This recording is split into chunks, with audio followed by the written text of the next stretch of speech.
Hi, my name is Jay Rothman, and welcome to Real Men Real Talk Live Round 2.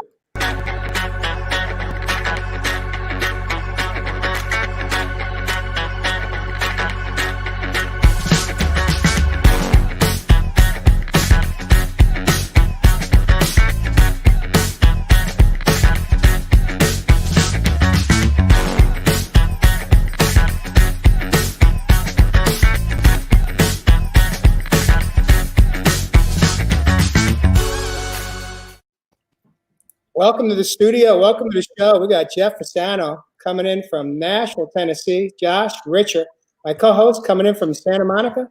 Evis Heath, the man of the land from down under, coming in from Australia. And, of course, Sir Charles Maddox coming in from Tampa, Florida. For some reason, we're having some technical difficulties, so we had to create a new link to come in this evening. But welcome to the show, guys. How have you all been this week? What's going on? Well, welcome back, brothers. Lots always going on, isn't it? Now we're going across the other side of the pond. We're just here in this beautiful morning here in the land down under. She's quite fresh. What about over there? Going good on my end.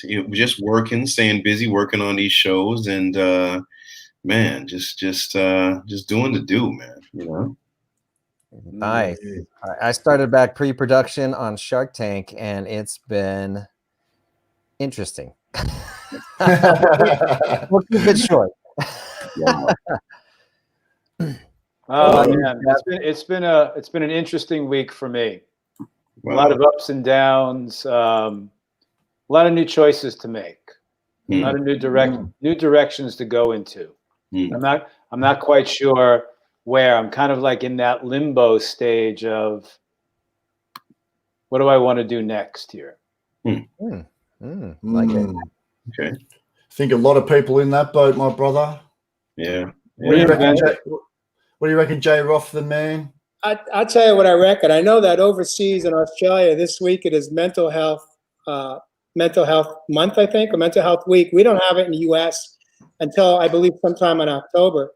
But when we got together this week in our pre-show meeting, it was pretty unanimous that where we wanted to go with the show was really honing in on mental health for men, of course, for women as well. Welcome to the show, those listeners that are with us. Thank you for being patient with us as we had to navigate through some technical difficulties. But when it's all said and done, we are all in a state of we try to have some normalcy in this moment, but there's a lot of chaos. And there's multiple things happening at the same time. And we all have stamina. Some of us have greater stamina than others. And at the same time, we all have a threshold for pain and threshold for the things that cause us unrest and inner conflict and uncertainty. And so we all thought it was a great opportunity to jump right in and talk about, how as men how are we navigating through this? Do we have someone that we can talk to? Are we being heard? Are we staying in bed and in our head? And so I'd like to do is I'm going to put Evis Heath on a hot seat because you are fresh. You're one day ahead of us. You just had probably 7-8 hours of rest. And so I'm going to invite you to really start us out and into this hot topic of mental health, and we'll see where it takes us. Beautiful, beautiful. Thanks as always, Jay Rothman, man, and my brothers. We got a bit of an echo there, some bit of feedback, but my brothers too. Thanks for joining in this morning. My sisters on the other side of the pond. As always, thank you. Yeah, look, I opened up a video this morning on my profile, my personal page here on Facebook. And I was talking a little bit about what's going on up in these skies. Now, I always go in deep about what's going up in the stars. We just came out of a pretty big season. That was called Gemini season. It was the twins, a lot of twin effects, a lot of this polarization going from back and forth. And Jeff just beautifully said it, he's had to, make a couple of decisions over the past week, and that mind going back and forth. All year, I wouldn't even call this week just being Mental Health Awareness Week here in the land down under. I would have to say Mental Health Year. And I think a lot of people probably back me up on that, because I think we've all been tested. We've all been definitely tested out, like I said, or challenged, so to speak, on our true, authentic self. We're really getting an opportunity to step into, as I keep saying, this highest version. Now, look, in this Gemini season that we're coming out of, a couple of the brothers, Mr. J. Roth the Man and Josh Richer, they're actually going into this Cancer season. Now, when we think about, tomorrow, I think over there and here in the land down under, you'd be on the 20th, but on the 21st represents a solar eclipse that comes on the back end of an eclipse that was on the 26th of December last year. Now, you hear me talking a lot about this astrology stuff. It's because we've got to start thinking about some of these energies that are playing out, not only within our own lives and everything around us, but up there as well. So when we're able to take into account a few of these energies that are affecting us, we start to get a better observation, a better placement, a better reference point to what may be truly affecting our challenges in life, our progresses, our successes, and be able to start really creating a blueprint that we want to see. Because when we go into Cancer, we're talking a lot about the subconscious mind, man. And when you think about that subconscious mind, we're going deep into those unknown spaces that we may have tucked away for most of our lifetime. So we're really now getting that opportunity as we go into this Cancer season. And one of the big things here down in the land down under for this week is obviously that mental health awareness. And through the meeting this week, I told you, brothers, that now the stats here, that 6 in 8 men, let me just repeat that, 6 in 8, I should say, suicides are men here in the land down under. So yeah, man, it's a big topic, and I look forward to diving in deep with my brothers on Real Men Real Talk Live. Awesome. What an opening, man. Love it. Evis, you're great. Wow, 6 out of 8. 6 out of 8, brother. Man. That's, it is deep stuff, and we know we've got a problem. We know we're getting bombarded sideways by all of this stuff that's going on around us. But now, what are the solutions? What are the tools that we can give our audience, that we can give our brothers and sisters out there to really take on anything? Things for me and a lot of the clients that I've been helping, things like resilience. Have you been able to build resilience in your life? Have you been able to build some more compassion within your life for those around you? Some deep things have come out of everything that's been going on around us, and it really is time to dig in together and really start finding solutions as opposed to being part of the problem all the time. Avis, I hear you, and you just said together, and as you were talking, and as we were talking about this during the week, what pops into my head is together. Is as men, I think we're built, we're conditioned, we're programmed to say we can do it alone. We can handle everything. I'm strong, and we can do it alone. And throughout this year so far, of the craziness of the quarantine, of the aloneness that many people are experiencing, we tend to begin to isolate and separate ourselves and think as men that we could do everything alone. I've got the solution. I can handle it. I could do this. I could do that. And what's really important is to drop that ego mask and perhaps open your heart space to ask for help, or not even ask for help. If you can't go there, just find someone who you can speak to, who you can share with, who you can feel safe in sharing with, and even just look and see if you're programmed or conditioned with that. I could do it alone. I was taught by my father that I should be strong for everyone and be able to do everything on my own and not ask for help. And it is so important, because within that, it's about opening your heart to receive love. But I think the biggest thing right now is because of this separation, because of this isolation, because of this quote unquote quarantine, we've all taken a step back and maybe are losing touch of other people. And now it is time to, I think we're hitting a critical time. We're hitting a critical time in this quarantine or in this isolation where people are starting to think too much and they're in their heads too much.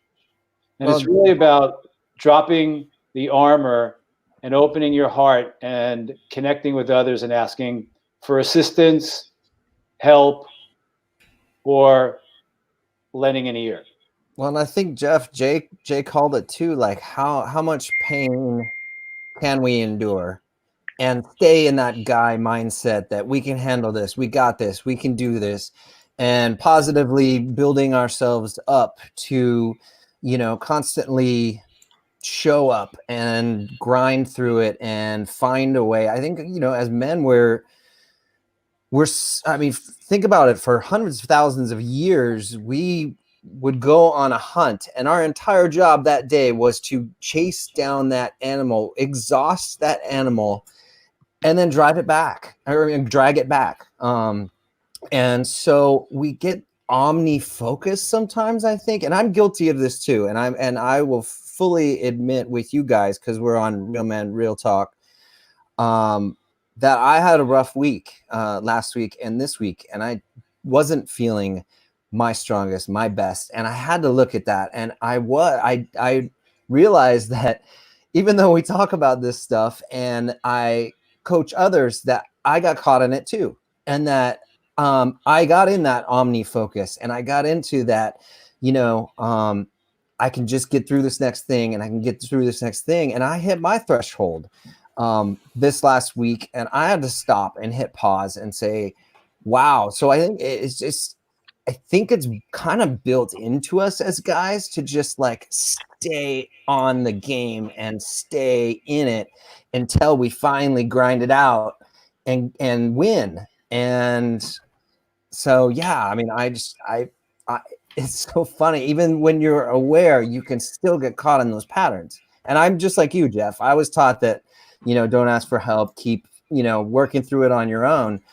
But after 3 months of this quarantine, I finally hit my threshold, my pain point. I finally hit the part where my body was just like, enough, stop and look at what's happening right now and take and admit to ourselves the emotional damage that this aloneness has done, that this isolation has done. Yeah, Jeff, you called it all. But I think like finally admitting to ourselves and saying, we're there. I'm at this last 2 weeks, I'm at my pain point. I'm at my threshold. And it took 3 months. And I'm not saying that in a proud way.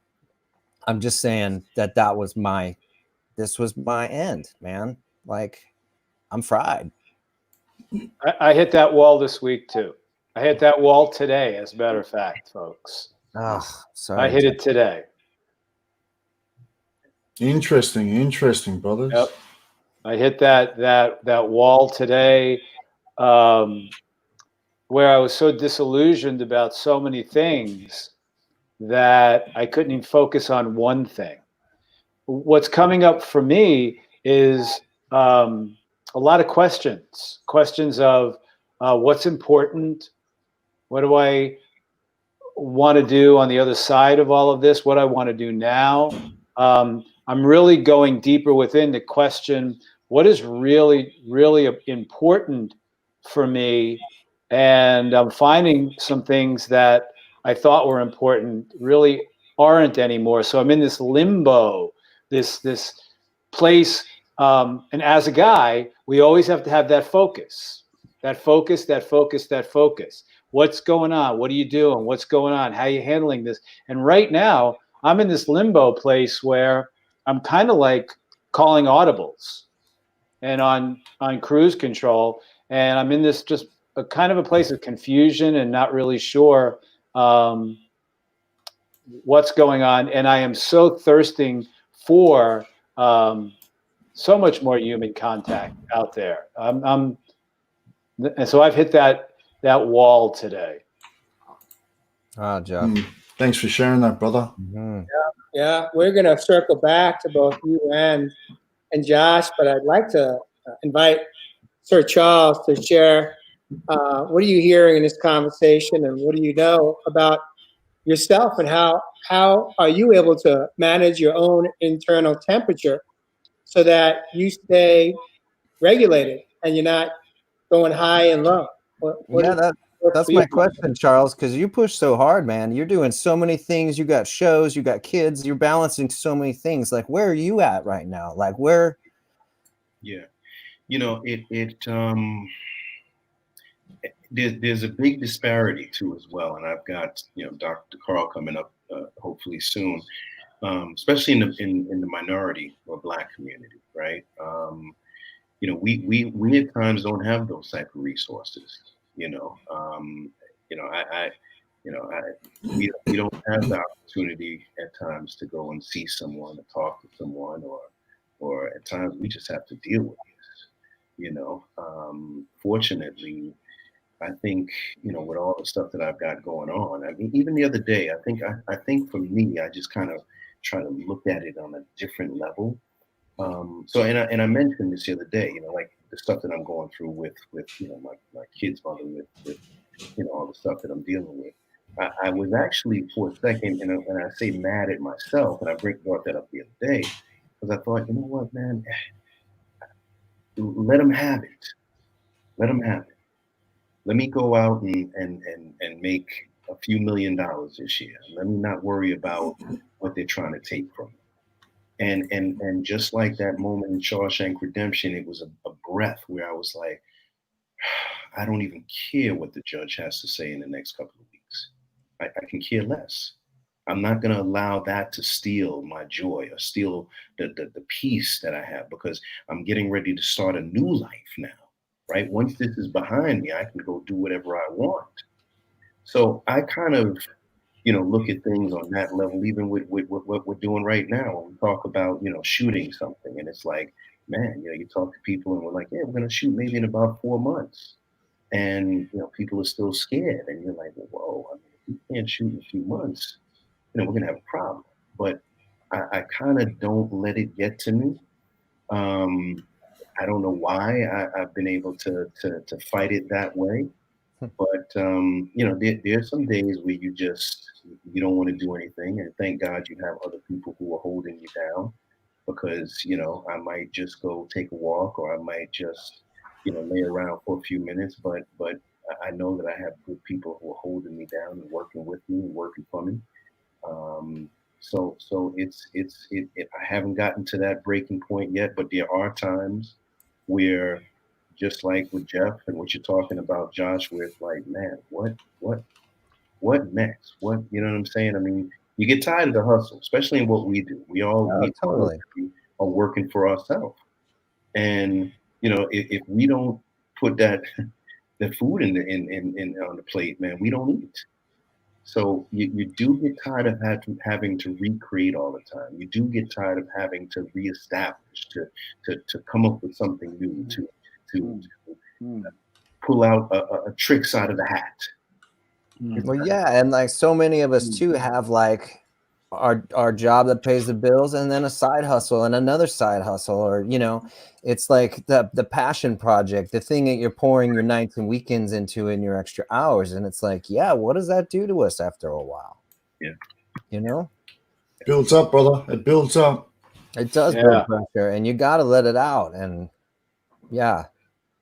Evan, so I'm going to invite you to take a moment here to share from your perspective, having been a great listener for Jeff, Josh, and Charles.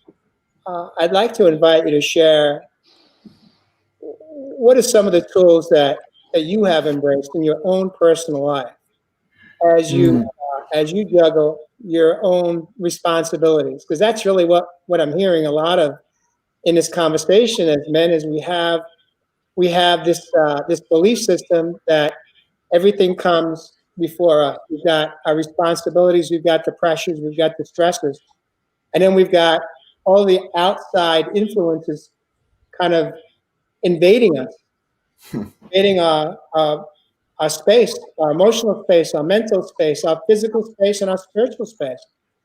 And how, as a coach that you work with other men even, what are a few of the things that you have learned that has helped you navigate through the slippery slope of life?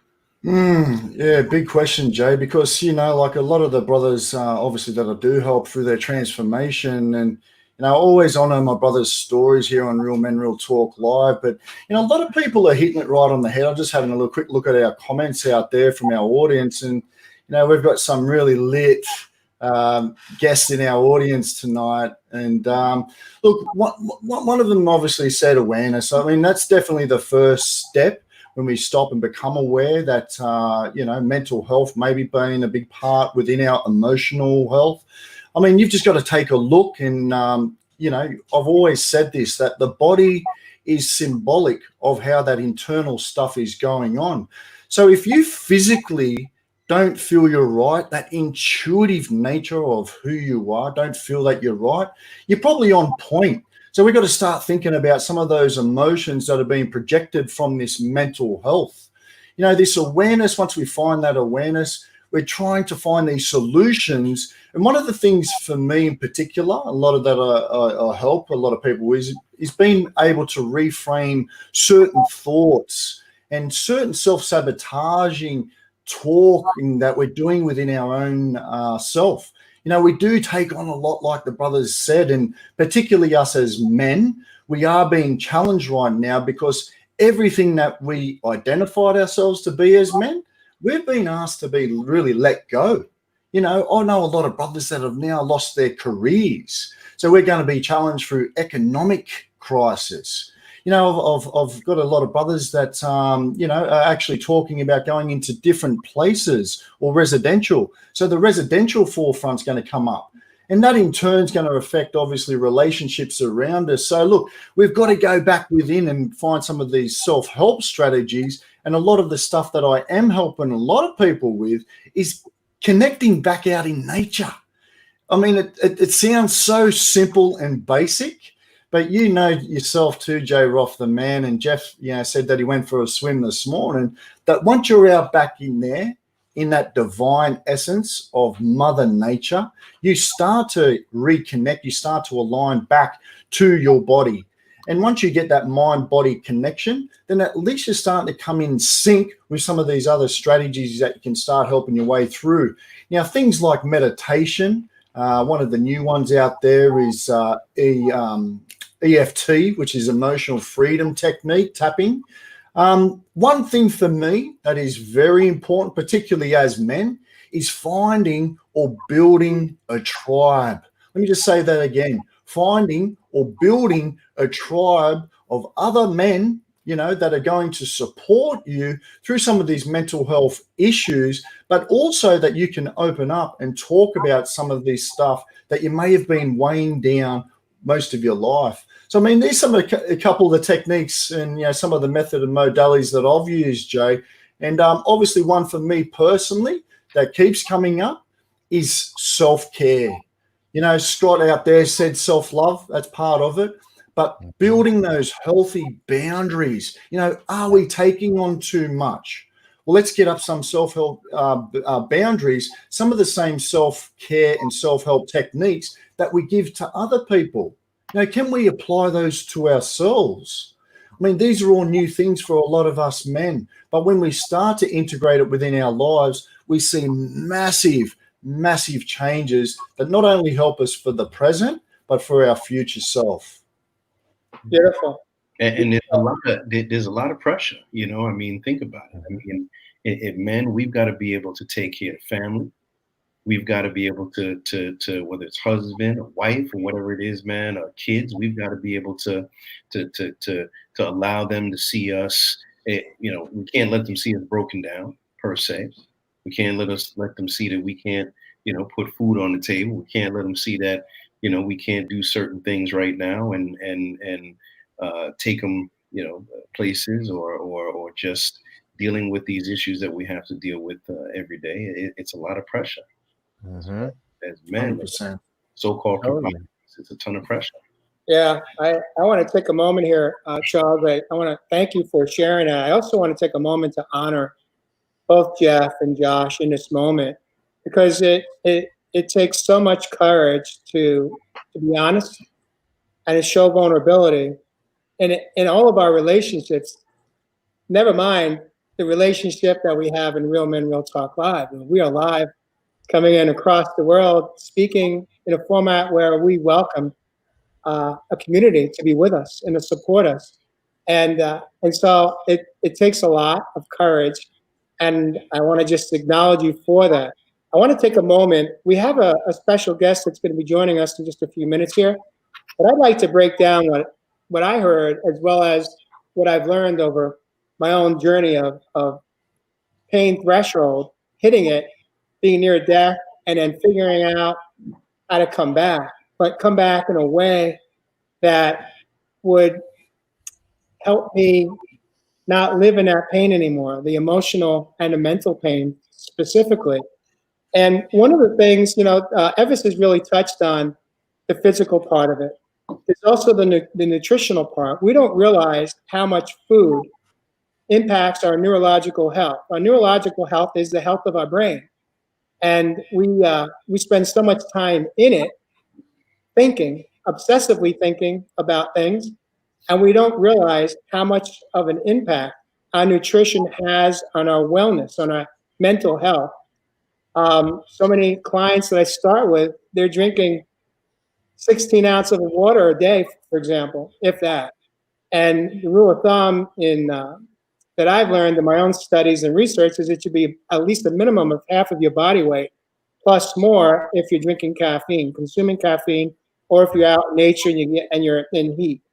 So water's a big thing. Then there's, how are you eating? If you're eating the standard American diet, you're going to struggle more with mental health, neurological disorders and diagnoses.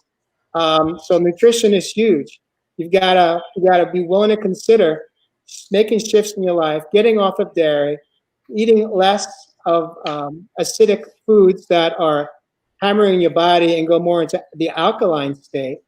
I know, Evis, I'm speaking a language that you understand real well. And this show is not about nutrition, but this is a golden nugget. This is a nugget of some of the things that we could subtly shift to help our mental health.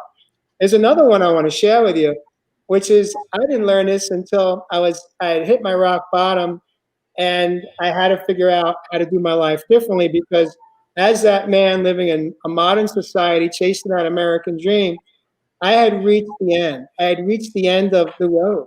And everything that I thought was working for me as a man was no longer working. It wasn't working at the office. It wasn't working in corporate America. It wasn't working at my home. It wasn't working with my children. It wasn't working with me. And what I had to learn how to do was learn how to trust a few people in my life. I had to create, I think it was you, Evis, that said a tribe. It was either you or Jeff.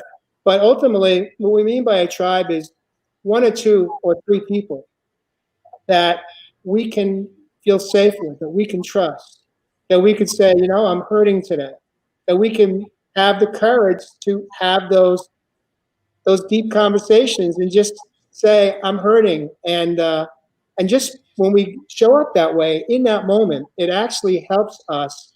It releases some of that pressure just by acknowledging it.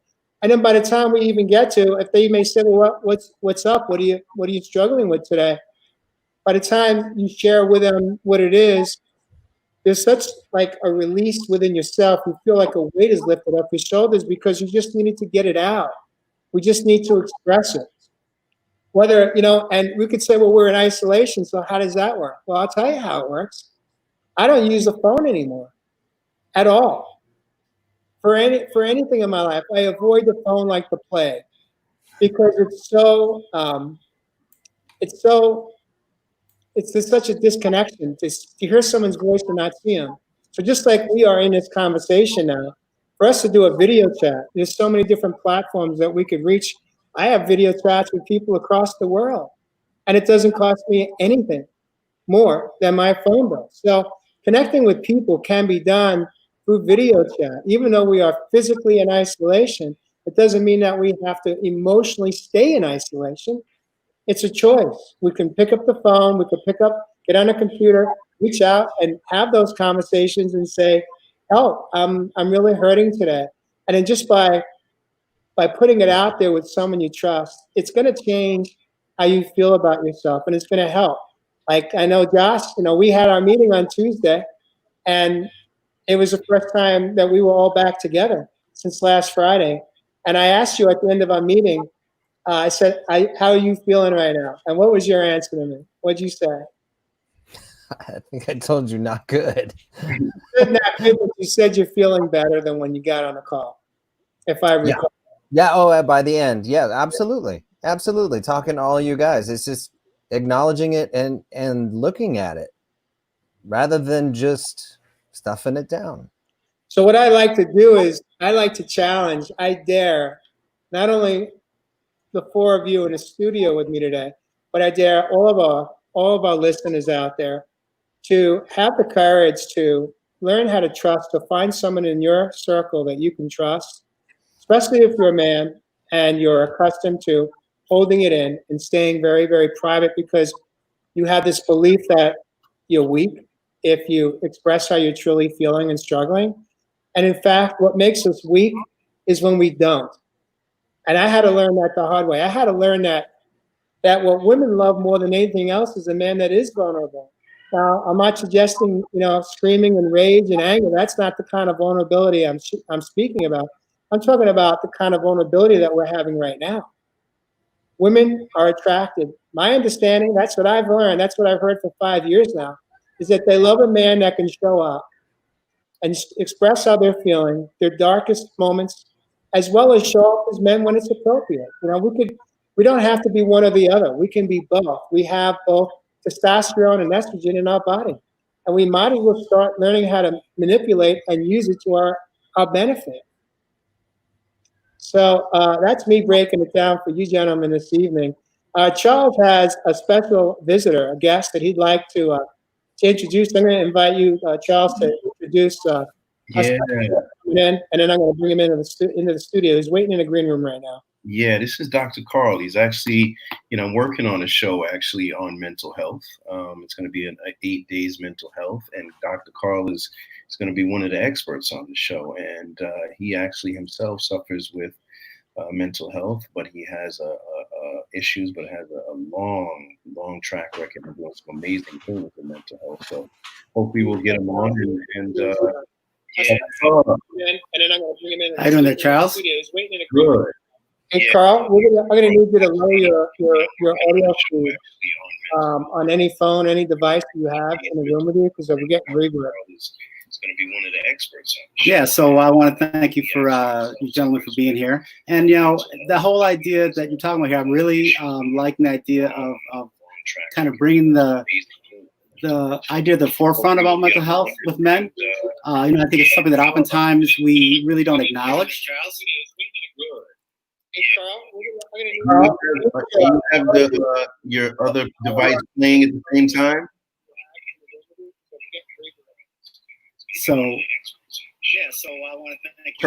Turn off the volume of the computer. Yeah, so I think like I said, there's a lot of issues we're talking about here that really affect men in ways that oftentimes, I don't know about you guys, but a long time ago we were told not to talk about it. We're told that we can't be open, we can't be honest.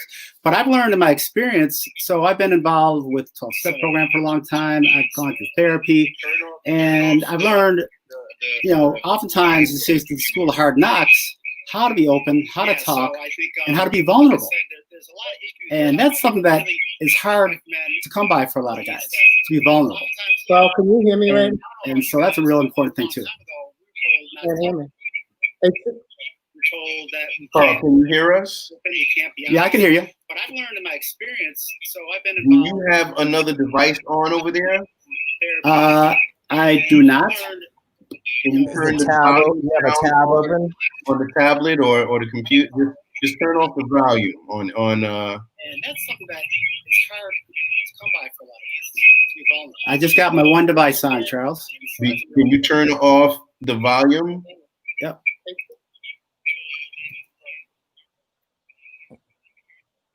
And that's better.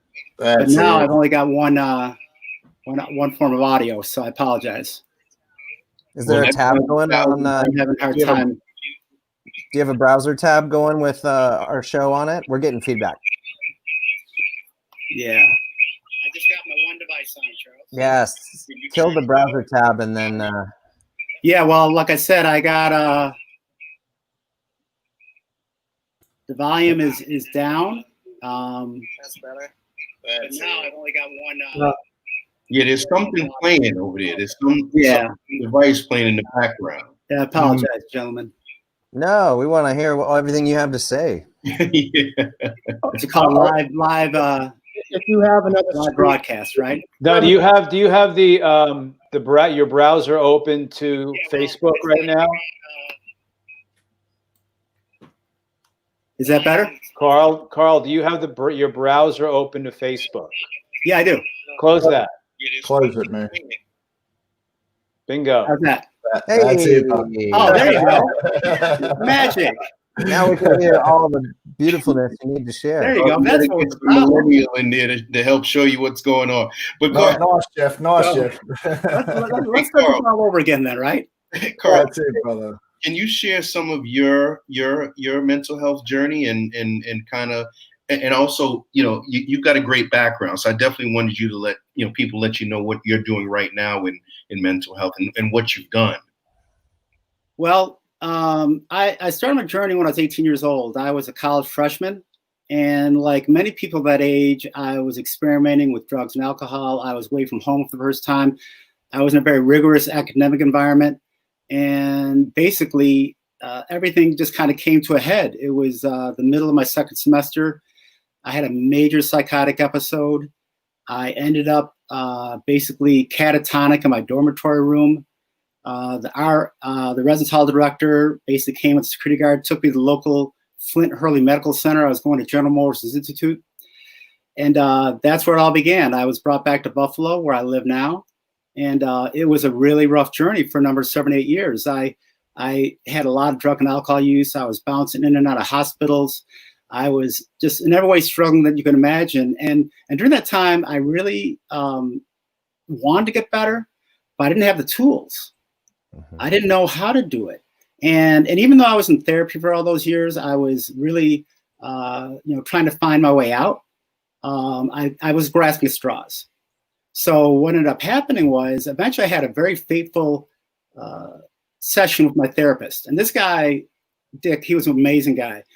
So he knew me very well. He knew my pattern. And what happened was he basically said to me, he said, Carl, I'm going to give you 3 options. Either you go to rehab, you go to a 12-step meeting, or you end up back in the hospital. And that was like my aha moment, right? That was when I woke up. And I said, okay, I think I know what I got to do here. Even though I knew I knew what to rehab, I actually had gotten a job. I didn't manage to graduate from college despite all those things. I got a degree in broadcasting of all things, although you wouldn't know about my technical skills here. So I got this job at a recording studio, and then I end up going to this NA meeting. And literally that's where everything changed. I walked in there and I saw a woman stand up and get 30 days clean. And now the thing is, like, when I was in high school, I was very competitive. And I looked at her, I said, if she can do it, I can do it.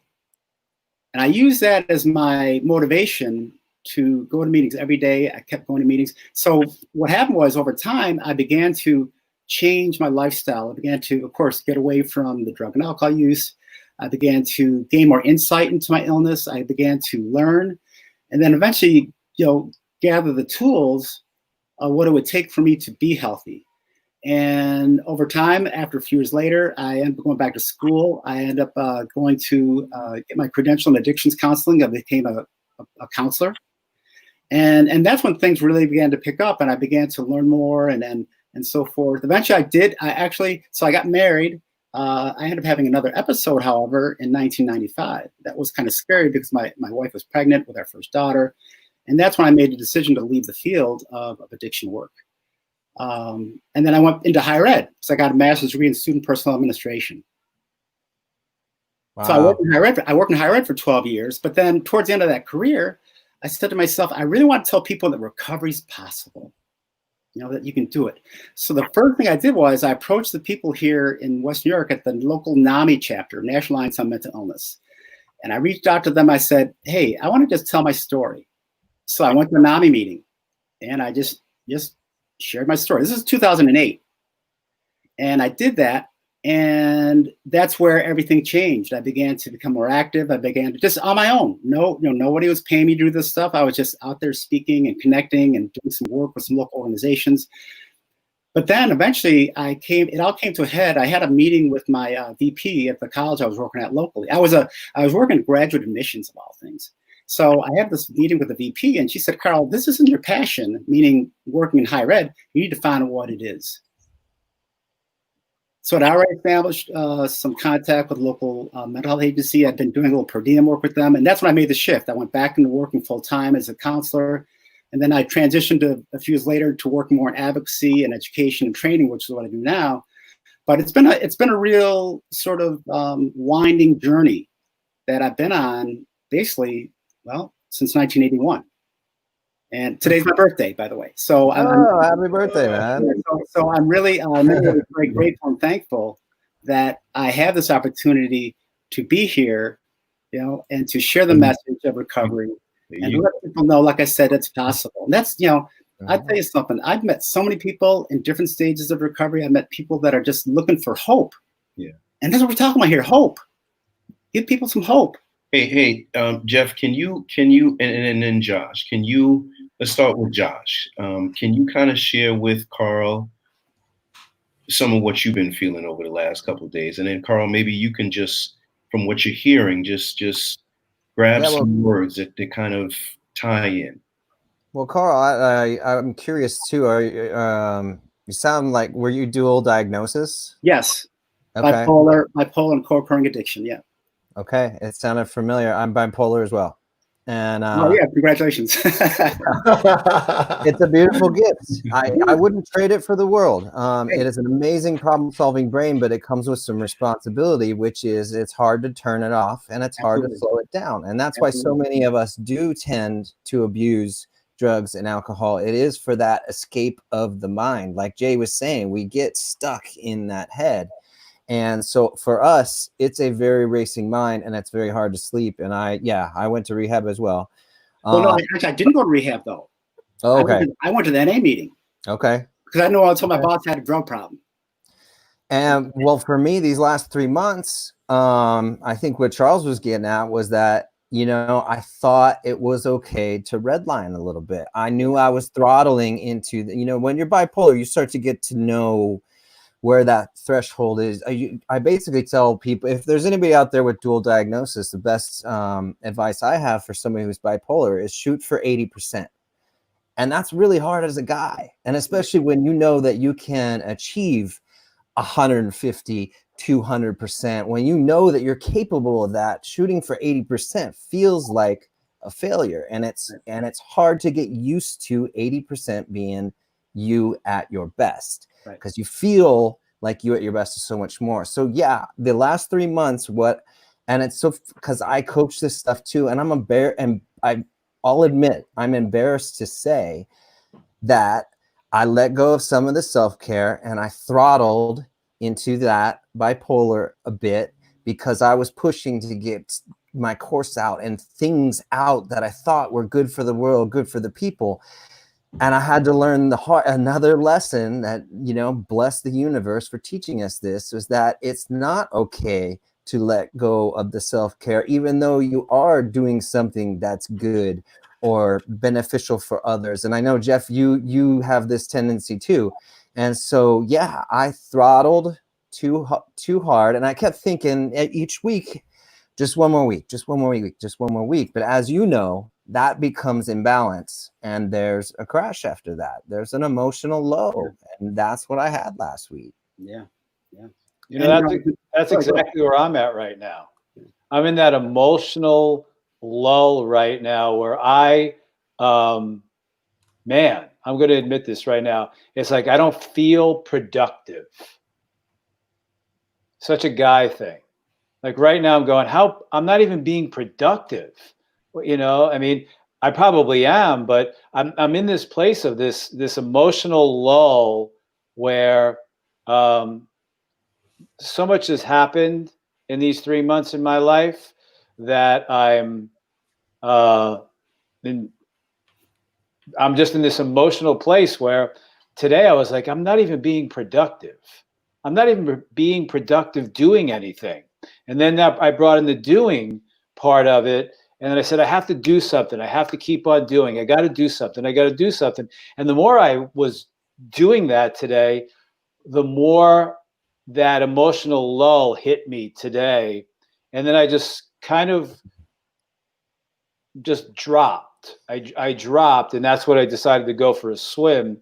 What just hit me is, Josh, we need to say it's okay. When I get to these places, I forget my tools. Right. I forget my tools. And I'm so grateful that we're doing this tonight because I'm starting to remember some of those tools of it's okay. I haven't been nurturing myself. Yeah. I have not been nurturing I have not saying when I get to this place of inertia, I call it, that this place of I'm not being productive, perhaps it's just time to take a day off and chill and nurture myself. And I'm so happy that we're here tonight because now wasn't doing that all day, and I'm remembering some of the tools because we get into these blind spots. We just, as guys and everybody, I've realized it tonight, guys, and thanks so much, that I was in a blind spot all day. Yeah, Jeff, I want to take a moment just to thank you for sharing your truth. I want to share with you guys as well as the listeners out there that you see, I was just a typical man doing all that. My self-worth and self-value was based on my performance, and how I felt about myself was always based on the checklist and how much I could get accomplished in a day. And you know, one of my addictions, I had 5. When I hit my rock bottom, I had 5 addictions, and none of them included alcohol and drugs, and I shared that before. But one of them was, in fact, work. I was a workaholic. Minimum 12-hour days. A great day was 15, and if I was like on fire, I'd push 18. And it caught up with me. And what I had to learn how to do was slow down. And how that happened was that, you see, I didn't have the ability to do that, so I got taken out physically. And then I had what's called a reaction to a pharmaceutical that took me out for 17 months. I had chronic fatigue and brain fog. And that experience forced me to learn how to take care of myself, forced me to learn how to stop basing the value, my self-worth, on how I looked outside to everybody else. And I reached a point during that 17 months where I learned how to accept that if I could just get one thing done in a day, big or small, it was going to be good enough, and I was going to be grateful. And the rest of the day, I was either resting or I was doing self-care. And I had to practice that because it wasn't my norm. It was not how I grew up. And I want to also share that, you know, for 21 years, I was on psych meds for anxiety. I was on two antidepressants for anxiety for 21 years, and thinking that I needed that, but it wasn't helping me, it was hurting me. It wasn't a blessing, it became a burden, because not only did it slow me down, but it numbed me out. And it reached the point where I wasn't even aware of what the heck I was feeling. So when I go see that therapist and he said, "How are you feeling?" I would go right into all the things that my wife was not doing that was frustrating me. I was not even able to talk about myself because I didn't know who the heck I had become. I was just a workaholic and frustrated in my life and on these pharmaceuticals for 21 years for anxiety because I had what they refer to as generalized anxiety disorder, GAD. And here's the truth today. I'm drug-free. I'm no longer on those psych meds. I think I was out of my home about 6 months, and I decided through encouragement of a friend that asked me, who today is my fiance, she said, "Is it possible you don't need them anymore? Is it possible that there's a normal amount of anxiety that we're all going to have. We would not be human if we didn't have those anxious moments. But what I had to learn was that there are tools that I can reach for when I'm aware that I'm anxious to help calm me down, to help bring me back to balance. And so that's just another piece of my story that I wanted to share, because we're talking over 2 decades of pharmaceuticals for mental health.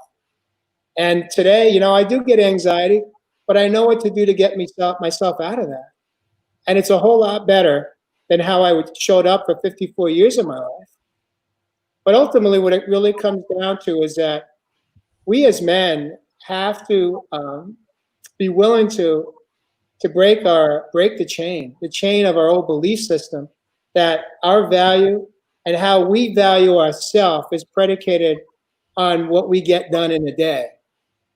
And I challenge you, I dare you to break that chain and to start to really look at, first and foremost, what are the things that you can do to take care of yourself physically, emotionally, mentally, and spiritually, so that you then can show up as your healthier version of yourself, which you already are. Within all of us, we are absolutely perfect, beautiful human beings. We don't need anything outside of ourselves to be better, but we just don't know how to feel that. Ev, what do you make of what I just said? Are you getting what I'm putting down here? Oh, brother, I've always got what you put down, my man. So yeah, Carl and our brothers on the segment tonight, so much courage sharing those stories, and that's always the starting place. It's been able to share the story. It's been able to open up some of these emotions that, as I've said in previous videos, we've bottled up as men. And the metaphor for that is that many of us have turned to that bottle. And when we get to that final destination there, it's, it can be too late for some people. We, either get turned to the medication, or we, take the worst possible step out. And some men are committing suicide through this. So like I said, Jay, you said that you put some self-care boundaries in for yourself. And when these things do come up within your life, you're able to make a checklist and go back to those things. And I find it so important for us as men to make sure that we have some of these things in place for ourselves when these things come up. Because look, all of us, guess what? I hate to really surprise you. We all have mental health. We all have a bit of bipolar. We all have a bit of PTSD. These are all labels, but how are we going to manage them? How are we going to respond to them? Or are we going to keep reacting to this? Because there are some beautiful mentors out there on this planet right now, and we're all coming to the surface to be able to do this together as one. We don't have to do this alone anymore. So yeah, it's beautiful. Thanks, brothers, for sharing those stories, man. All powerful. Carl, what do you make of this conversation right here, right now?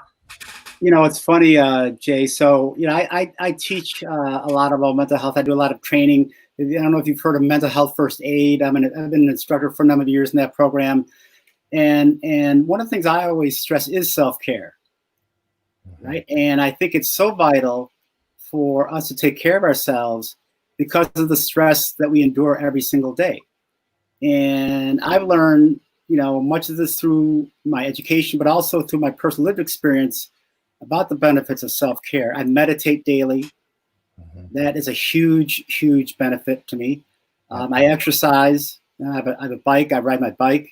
Did a nice 25-miler today, I must say. It was a beautiful ride today.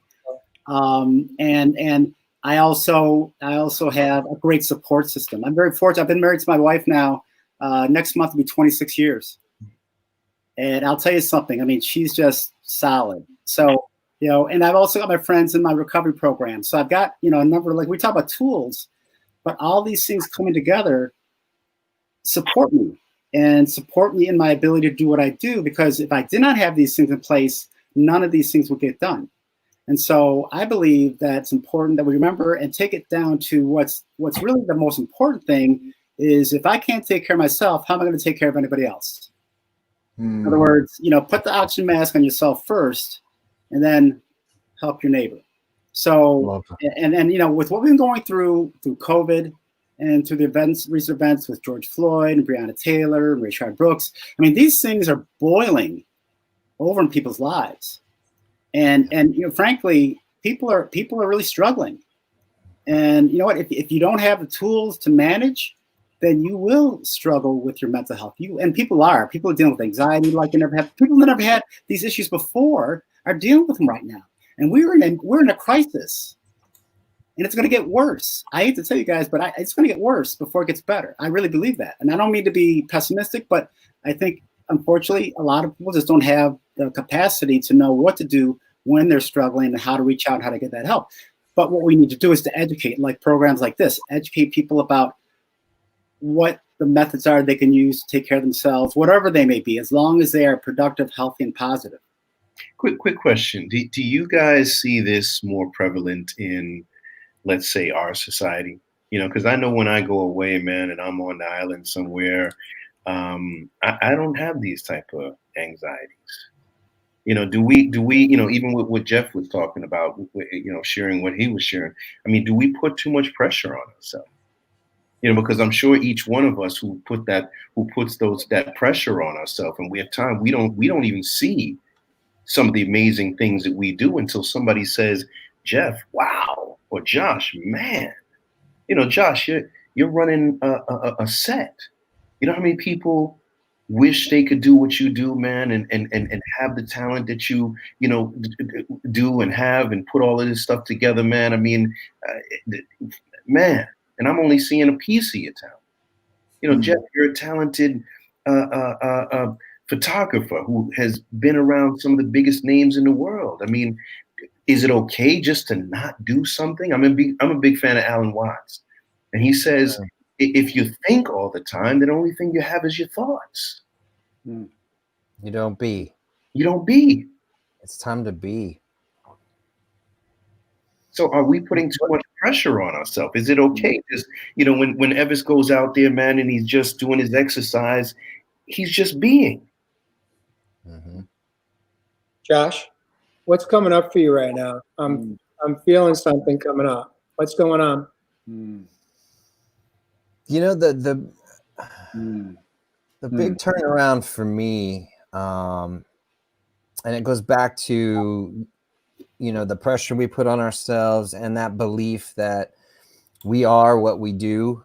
You know, so many years I fought so hard in TV and worked myself to the bone because I thought I was that title. And we're not the title. We are, you know, we need to be proud of who we are, not what we are. Beautiful. And when we it's a subtle shift, but when we make that shift, happiness comes so much easier. And I think that need to grind it out and that need to just, you know, keep pushing into those red zones, that's where it is. We got to make that shift. Beautiful. You know, guys, I'm just going to sit back and be a student tonight. No, doing it well, brother. No, Jeff, Jeff, no. I want to know, Jeff, what you forgot. What did you forget? You said you forgot. There are times, based upon my defenses, that I forget to use my tools. I forget to nurture. I forget to, when I do a lot of meditation and I do a lot of stuff, but when we all hit blind spots, and I hit blind spot yesterday that carried over to today, that I just forget to use my tools. I forget to nurture. I forget to breathe. I forget to look at what is in my life. It's just that I go into a blind spot and then it spirals into a sadness of like I need to accomplish today. And thank you, Charles, because like I said, I wanted to be the student tonight. I just wanted to sit back and because this is what I needed was to just remember who I am and let myself be. Today, I just wanted to go and do nothing. And then Dad's voice creeped in the back of my head. And then I started doing and doing and doing. And I just went into a complete blind spot that I wasn't being productive and didn't follow what I really wanted to do was to go visit a friend and just chill today and give myself that luxury. And that, folks, is my biggest challenge. Yeah, so what I'm hearing, Jeff, if I may paraphrase you, is it's giving yourself permission. Yeah. It's just giving ourselves permission, because what we hear is the old tapes from Dad. So when you were hearing that, you were probably 5, 6, or maybe 8 or 10 years old. And it brings you right back to that little boy inside that's saying, I'm not doing enough, I'm not smart enough, my dad doesn't love me enough, all the I'm not enoughs going on. Exactly. And then what happens is then we beat ourselves up. And then fast forward, we go to guilt, we go to shame. And it's just, we get into that cycle as Josh mentioned earlier. And here's what I've learned through my own having to come back. Like Rocky, I had to be Rocky. I had to be willing to run up and down those steps and train. And the difference is this: it takes practice. Keyword. Because if we're not accustomed to showing up in a healthy way, because we haven't done it for most of our life, let's say, why would we expectation that we should get it right 24/7, 365? It takes practice. Believe me. People say to me, I've got a couple of friends. One of them actually is, we do a lot of work together. And he's said to me many times, he said, Jay, I don't understand. How did you get from where you were to where you are? Because he worked with me in my old industry for a couple of decades. He knew me. And he knew the guy that wore that suit and tie every day and was just an animal. And he's like, how did you do it? And I was like, a few things. I had to show up. I had to grow up. I had to start, and I had to practice. Those 4 keys, because for me, my threshold for pain was near death. So that was my why. That was my motivator. I already had hit that wall, the blind spot, right in the mirror, and seeing that my body was literally shutting down. And so that was my driver. You see, some people are blessed. They don't need to physically have their body break down and be near death to wake up. I know some of those men. They weren't me. That's not how I showed up for myself. I want to shift this conversation, because I'm going to put something out that my ex-wife doesn't even know about me. I shared it in the meeting, pre-show meeting this week with you guys. But I want to talk about suicide for a moment here, because you see, when I was right before I hit my rock bottom, I was almost there. I remember that there were points where I was never suicidal, perhaps, but I definitely had the thoughts cross my mind. If I was going to, when I reached that point where I can't take this pain anymore, this life that I'm living, which I was there, how would I do it? And here's my truth I'm going to share in this moment, is that I literally was on a treadmill or an elliptical at the local gym where I was a member. And it came to me. I was like, well, all I have to do is just get my heart rate up, push it so high that I put myself into a cardiac arrest. Push it over 200. And I never shared that with anyone. That was like a secret that I would take to the grave, because I knew that if I continued the life I was living, there was only one way out, because I was too fearful to have the courage to do the things I needed to do, which was make changes in my life. And it wasn't until I met another guy in rehab, and he didn't know that he was a member of the same gym. And one day we actually connected, and we started to work out together at that gym. And one day I had the courage to say, I shared with him my truth. I said, if I was going to ever take myself out, I had the coward way to do it. And I would do it on, exercising so that nobody would know that I committed suicide. And it would keep me, my image clean, even in death. And you know what he said to me? This is one of the most profound moments of my life. He said to me, Jay, I had the exact same thought. Maybe even on the machine you're working out on right now. And I share that because, you see, even the guys that don't ever talk about it, perhaps maybe there's a moment where we have that thought and we don't go through with it. But why reach that point? What can we do as human beings so that we don't reach that point where we're ready to put ourselves in a cardiac arrest or jump off the fifth floor of a Sony Studios, as you have shared, Josh? What we can do differently is what we're talking about tonight. I haven't had those thoughts in over 5+ years now. And on most days, I like how I feel emotionally, mentally, physically, and spiritually. So I want to bring it back and open it up in this moment. I know we're over a bit, but if you guys are okay with that, I want to take a moment here to invite each one of you to really share, if you're comfortable, what your thoughts are on this topic, because this is huge and it's going to get bigger. As Carl said, we're going to see more darkness before the light comes through for many people. Carl, you want to kick us off? Well, my story actually does involve actually 3 attempts. The first was when I described that experience when I was a college freshman, but that was under psychosis. That was when I really was not in my, as the saying goes, my right mind, so to speak. The other 2 times were when I was in that really dark place.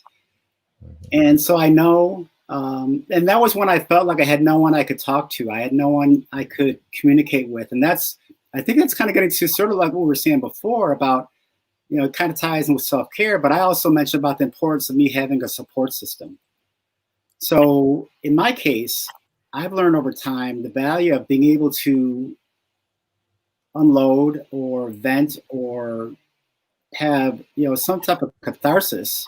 And I learned a lot of it through therapy, I will say, but also in my 12-step program, that just having people to communicate to and to be open and to let them know what's going on with me, because we know one thing we know, gentlemen, is that suicide is preventable. All the research says that.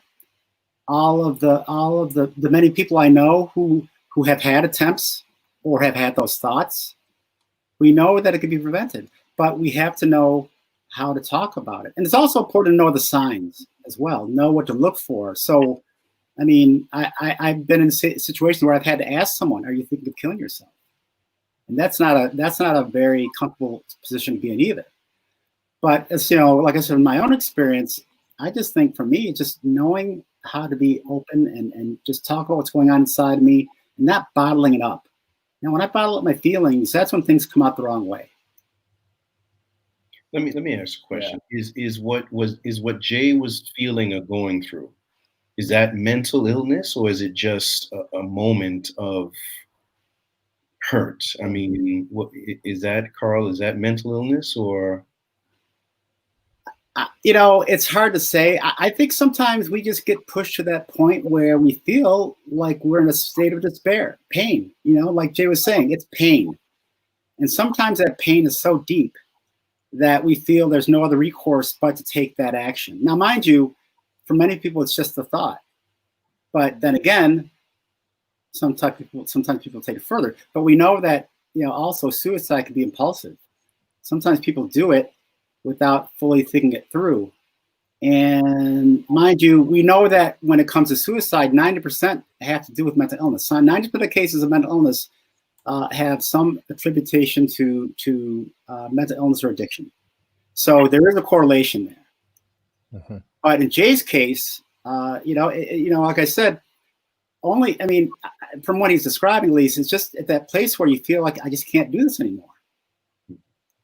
I just want a way out.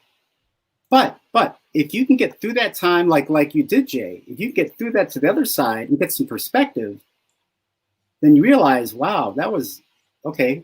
Now I know what I need to do so it doesn't happen again. I'm sure you learned a very valuable lesson there. And I think that's the thing. I mean, we can all learn, how to get through it. I mean, Josh, I don't know you, but it sounds like you've had some experience with this too. So this is really, a very important topic. And real quick, I just want to say, but I had an experience, and this is totally different. But see, while we're talking about this, maybe only a few of us could really understand what it's like when your mind is moving in a way that other people's mind can't understand, right? So I could talk about it, but I really can't understand what this is like. But I remember I was in Jamaica, and in Jamaica they've got some old, sometimes they've got some funny style stuff going on. And I was with Junior, who was my right hand at the time, and we were at an event, and there was this lady who literally she came over, she gave me a coconut and to drink some coconut water. And sometimes, like I said, in Jamaica, they've got some certain people do some wicky wacky stuff. So literally, as I'm drinking this coconut, I had probably about 2 sips, and Junior came over to me and he said, "How much of that did you have?" And I said, "Why?" He said, "Because when they were coming across the street, I seen them doing something, man, like kind of holding the coconut and doing something funny to it." I'm thinking, you can't be serious. No more than a minute later, I was like, "Junior, we got to go back up to the room." And I literally remember feeling like I was going crazy. And I remember standing and thinking about jumping off the balcony. And I remember going into the living room, into the bathroom, thinking, I'm gonna go crazy. I'm gonna lose my mind. And this was not this was dead up serious. This was unbelievable. So when I think about that, and I think of, can you imagine what some people go through who that is a regular basis for them? That mind is going without any control, and you can't even, and you're seeing what's going on, you can't even pull it back. So I don't know if that's what Josh, bipolar is like in any kind of respect. I don't know. Is that something that is similar? Yeah, it's like the accelerator stuck. You're going, and the brain is just going. You can't stop it. It's so hard to, because we talk about, Ev, you talk about it, and Jay, you talk about it, that we gotta control our thoughts, and that our mind is the key. But bipolar is so racing that your thoughts are so crammed together, you don't even have the ability to control and grab your thoughts in that moment. And that's where, medication is important. And I take just enough to slow me down enough to where I feel like I have breath between my thoughts. And with that, I have control, because I can grab those racing thoughts of being, back then it was like being a failure, and, all the business failures. And it was like all those racing thoughts that I was stuck in. I felt like I had no control. And, you talked about it, everybody, we all talk about it. Meditation is an amazing tool, and it's helped me so much in my life to slow the thoughts down enough where we have that space between them that we can grab control, and we can say, no, why am I thinking? We can get curious around our thoughts and be like, why am I stuck in this? We live our whole lives inside our heads. And if we're not aware of what's going on up there, it can start to run the show. And it's just the brain is just a machine. It runs patterns and it can get stuck. And that's what happened to me. Was I got stuck in some really negative ruts, and I didn't know that I could control it or that I had control. Mm-hmm. Hey, Josh, I want to ask you, we've had a few people just put up on the screen almost simultaneously. How does it feel? How do you feel to read that? Mm. Thank you. Take a moment just to breathe. Seriously. Mm. Mm. Mm. Thanks, Russ. Thank you all. Beautiful. Thank you, Sherry. And thank you guys for holding this safe space. I mean, we never know where this show is going to go, you guys. We were talking about it backstage on Tuesday, that we just show up, and there's an immense amount of trust that I have in you, Jay, in you, Jeff, Ev, and Charles, like that I can show up however I am this week, good, bad, and the ugly, and I'm safe here. And that's a special thing. And so this is our place, that all of us, this is that community you're talking about, Carl, where it is safe to talk about what's going on. And this is the healing zone. This is that space to relieve that pressure. Yeah. Yep. And I will, Jeff, just like Alan Watts, he talks about trying to smooth rough surface or rough waves with an iron. He says sometimes you just got to leave it alone. It'll settle itself. Yeah. When I have days like you do, Jeff, sometimes I just say, you know what? I'm not even gonna try today. I'm done. I'm not. Forget work. Forget trying to do this. I'm done. I'm taking the day. I may take 2 days off. Yes. You know what I'm saying? I'll drive myself more insane and not getting things done and only get a little bit done. And then now I'm really in that mode. So I just say, I'm done. I'm taking today off. I'm taking tomorrow off. And I'm done. Good for you, Charles. You're my hero. Yeah. That's called setting a loving boundary for yourself. And more importantly, that's called surrender. That's when you just say, Uncle, you know what? It's how important is it? Is it good for me? I asked 4 questions. I got 4 questions. I'm going to drop a bomb right now. There's 4 questions that I ask myself. This is part of what I coach as well. The first question is how important is it?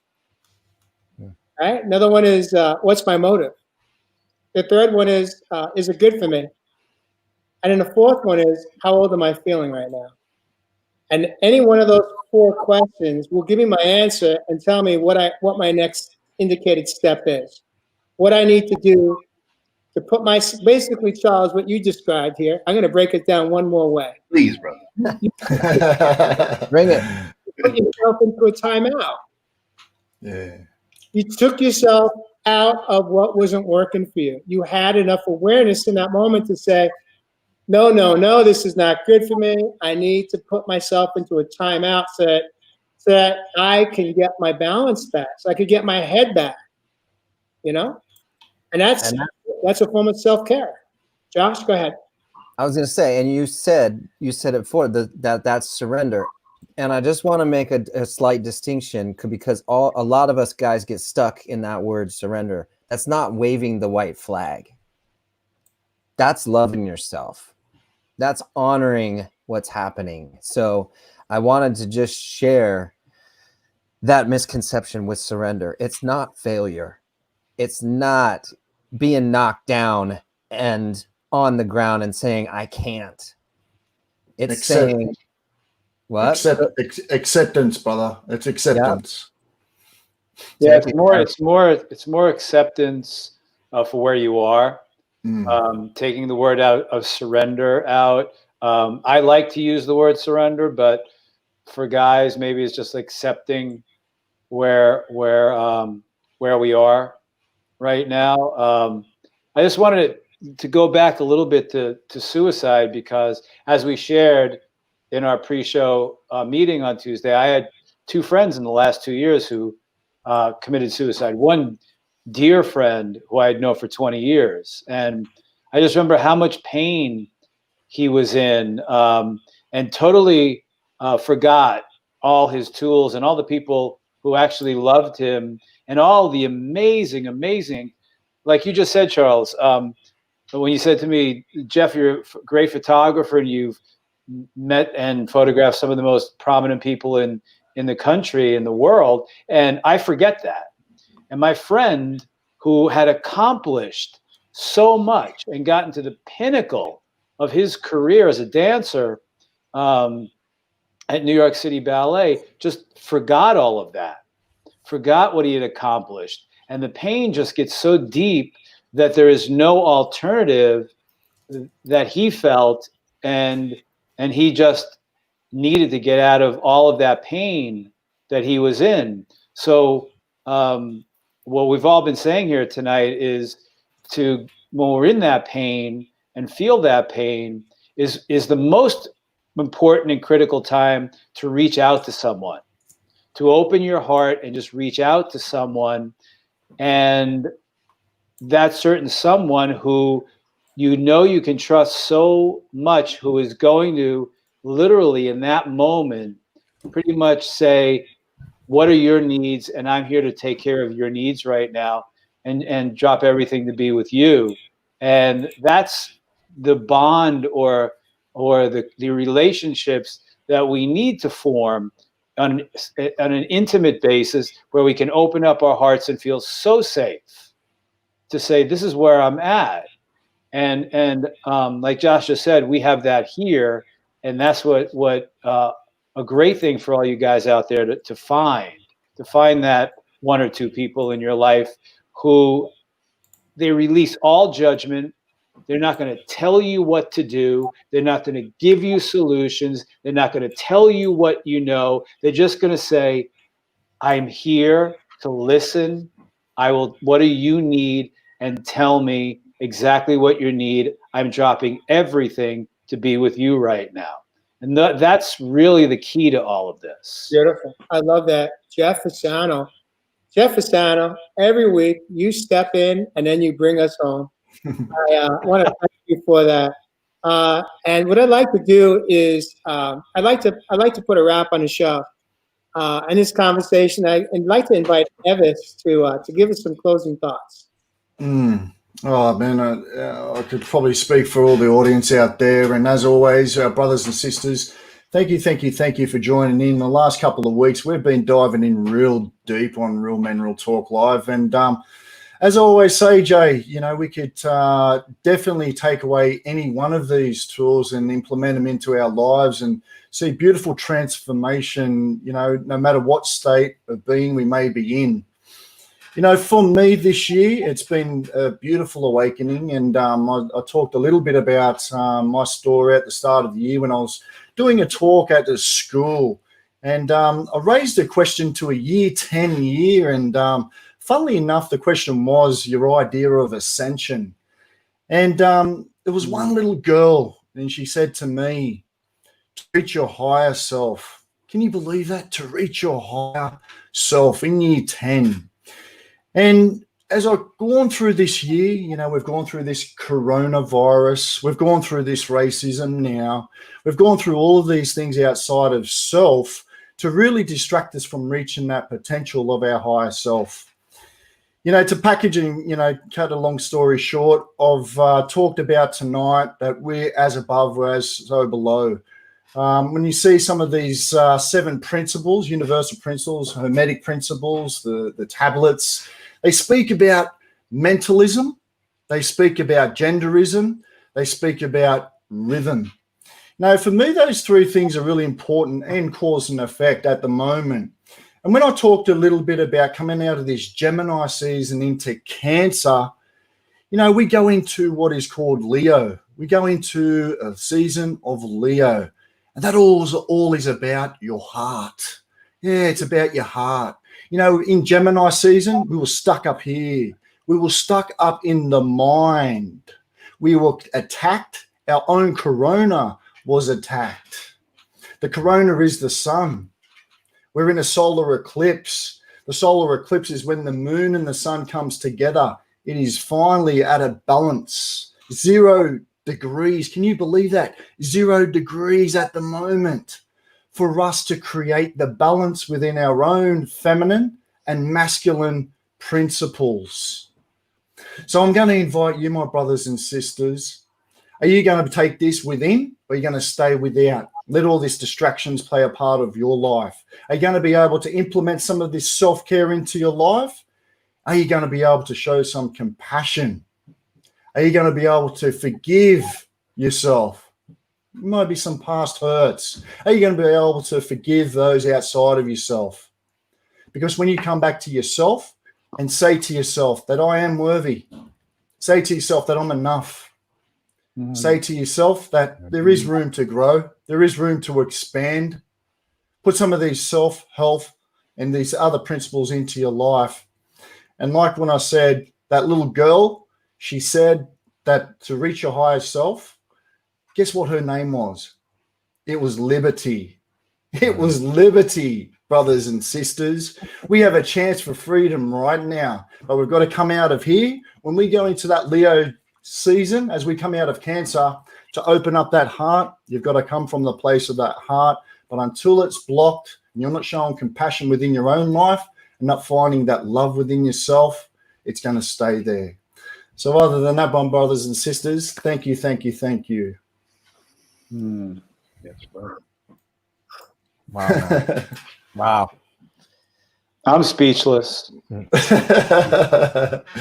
Just had to get that off my plate. Sorry, brothers. No, you take that back. You didn't do anything wrong. I will not accept your apology. Ever take that sorry back. Josh, what do you think? What do you think? What'd you hear? What'd you hear from this conversation tonight for yourself?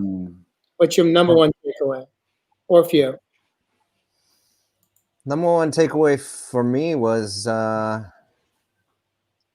there's so many.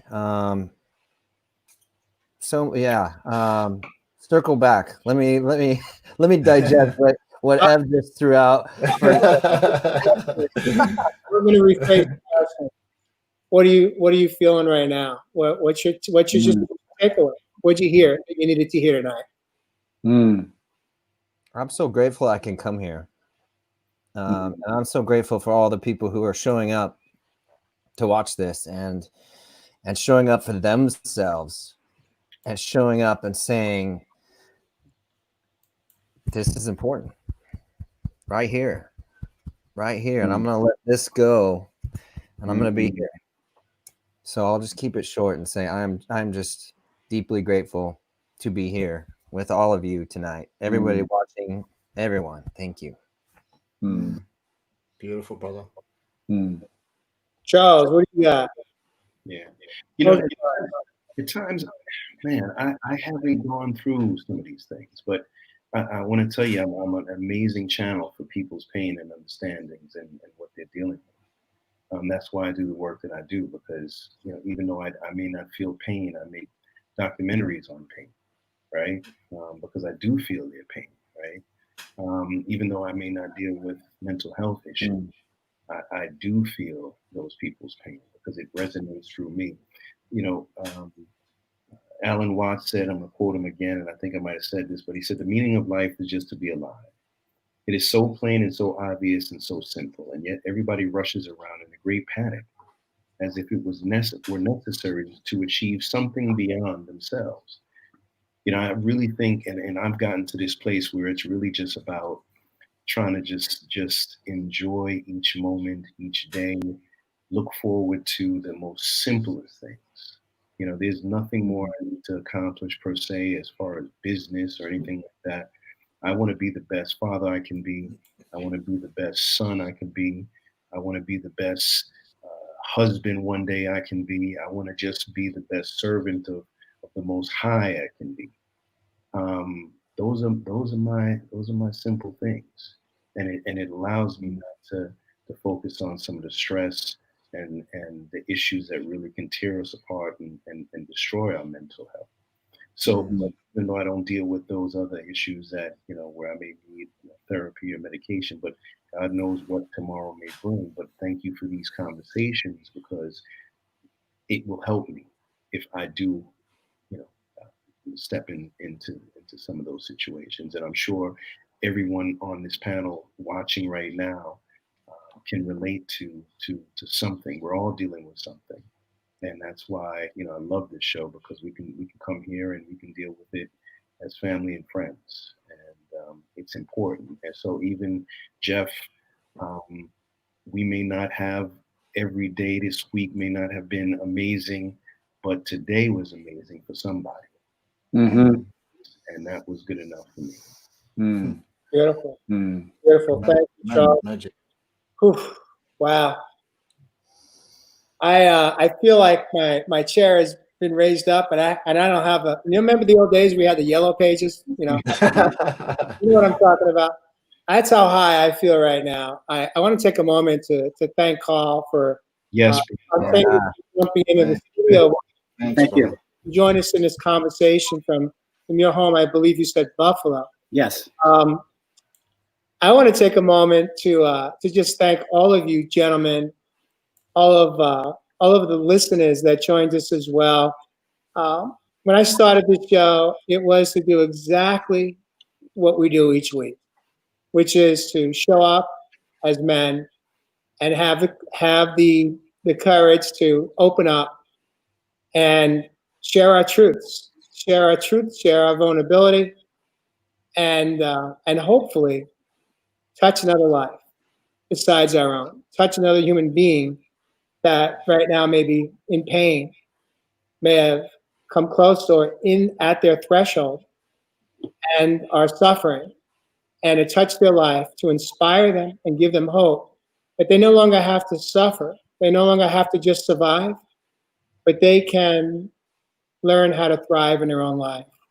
And what thriving for me is about is coming home to our inner child that we left many years ago for many of us, coming home to self-forgiveness, empathy, and ultimately self-love, which will lead to inner peace and freedom. And with that, thank you all for joining us this evening on Real Men, Real Talk Live. Share, everybody. We had some amazing numbers last week.